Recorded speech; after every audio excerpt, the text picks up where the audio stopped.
tudo bem? Eu tenho certeza que você está muito ansioso para poder ver o que eu coloquei neste vídeo. E nós realmente descobrimos a origem de onde veio a prova discursiva de analista tributário.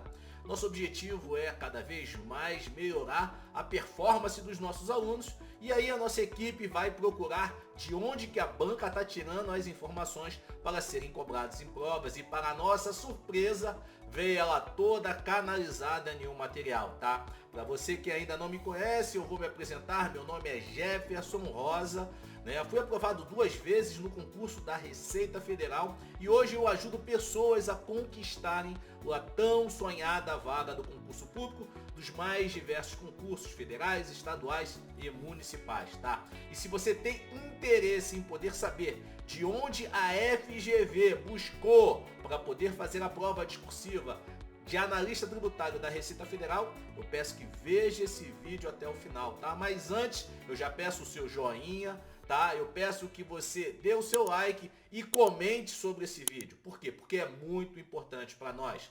Eu tenho consciência de que várias pessoas começaram a judicializar esse concurso da Receita Federal. Foi um concurso bastante controverso. Entretanto, o nosso objetivo aqui é trazer o máximo de clareza para aqueles que acompanham a gente, para que possa entender do que está acontecendo no mundo dos concursos, tá? Então, para isso, eu vou compartilhar a tela, tá? Mas eu já deixo aqui a minha primeira mensagem.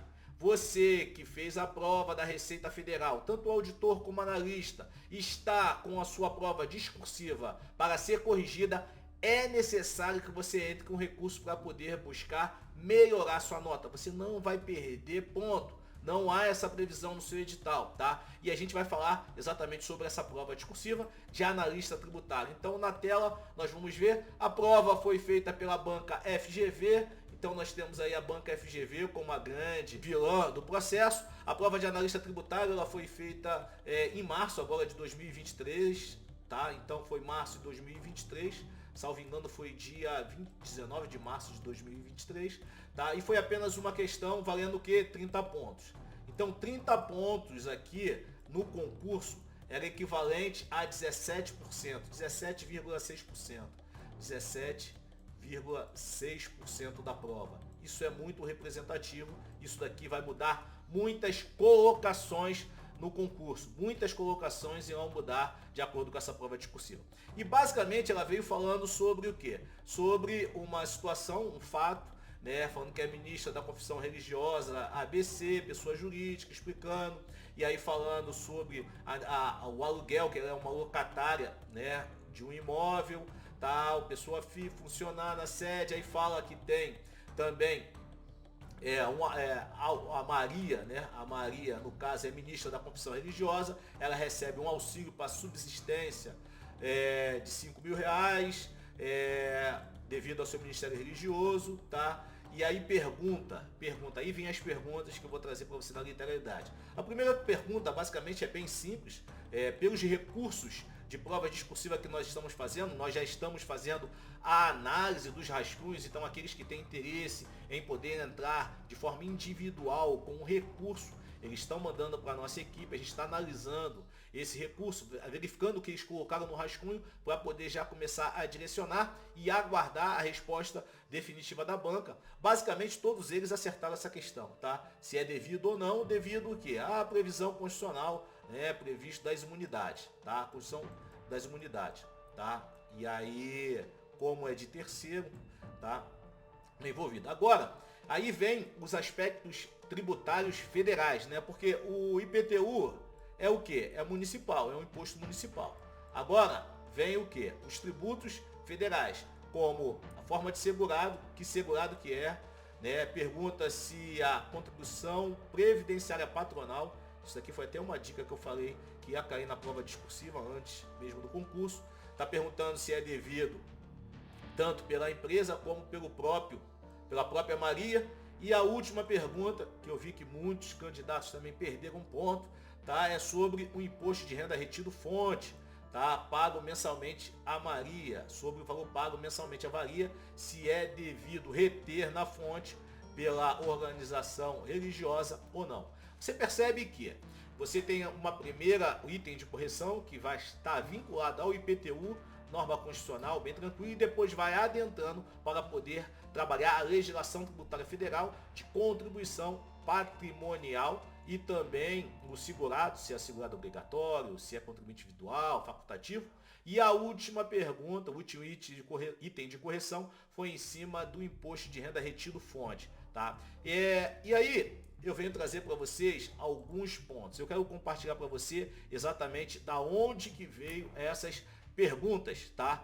Veio de um curso que está previsto lá na ENAP, Liberdade de Organização Religiosa, Formalização, Direitos e Deveres, tá? Você verifica aqui, tem um curso que está aberto, a pessoa entra. Jefferson, tá, mas o que tem nesse curso? E aí a gente vem para a primeira questão. A primeira questão, ela vem falando sobre a formalização das organizações religiosas e imunidades tributárias. Então, diretamente, essa primeira alternativa que pergunta sobre o IPTU, como não é um tributo federal, ela vem tangenciando a resposta, falando sobre o que é imunidade, coisas desse tipo, baseando exatamente disso, das imunidades no contexto religioso, tá? E essa questão, inclusive, não foi nenhuma questão difícil, né? A maioria dos candidatos que me encaminharam um rascunho, eles acertaram.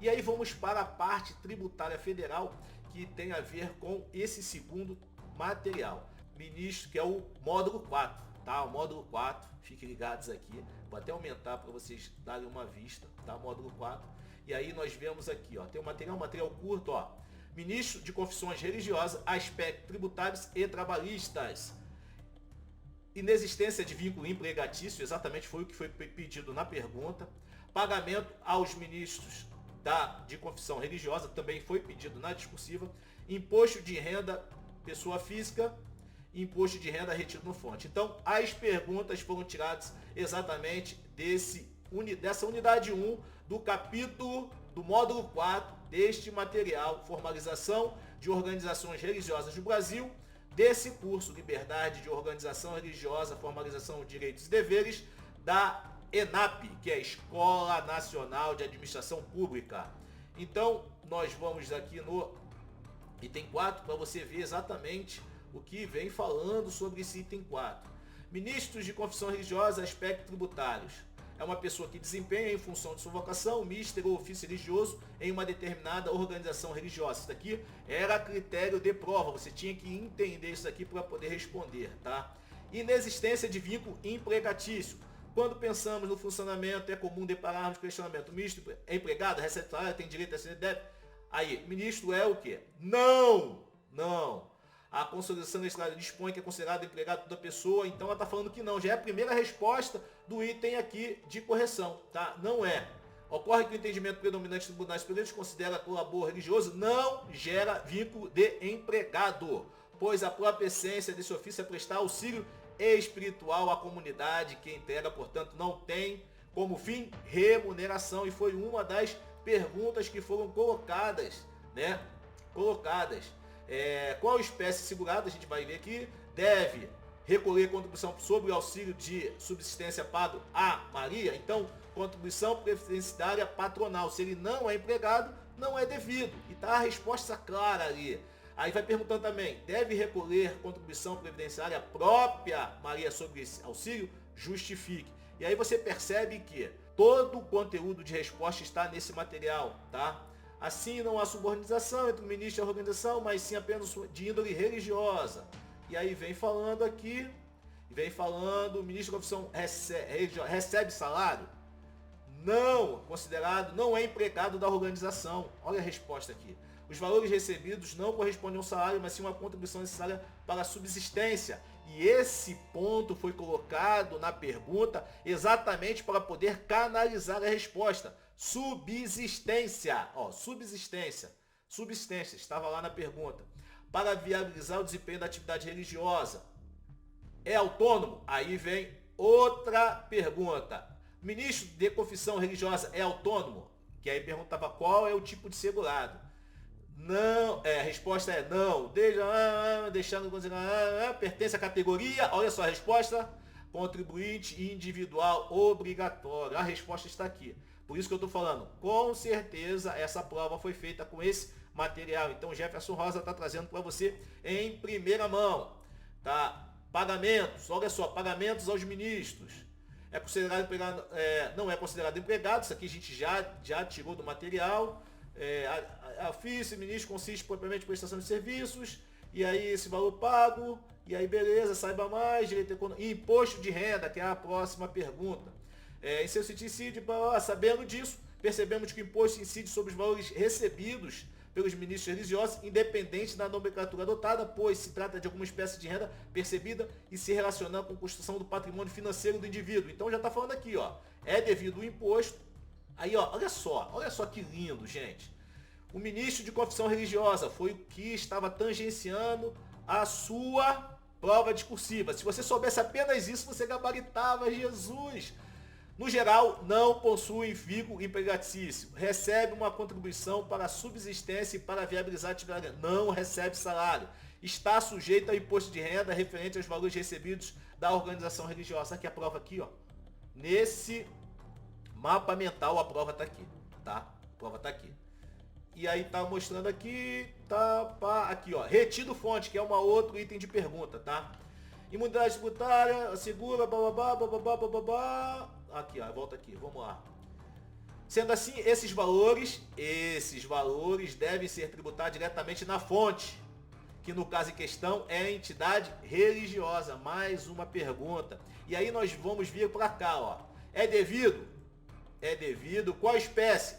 Contribuinte individual, já tá ali, ó, tá no material, tá?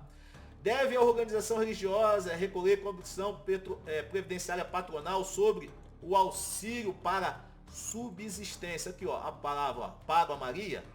Não. E aí tá lá no material. E Maria deve recolher contribuição previdenciária própria sobre esse auxílio? Não é remuneração, certo? Não. E aí a justificativa tá lá. Deve a organização religiosa ABC reter na fonte imposto de renda? Deve. Sobre o valor pago mensalmente a Maria? Sim. Você percebe que toda a prova estava canalizada nesses materiais, tá? E para isso, eu trago para você e mostro. Você percebeu? Você percebeu da onde que saiu a prova de analista tributário, a prova discursiva?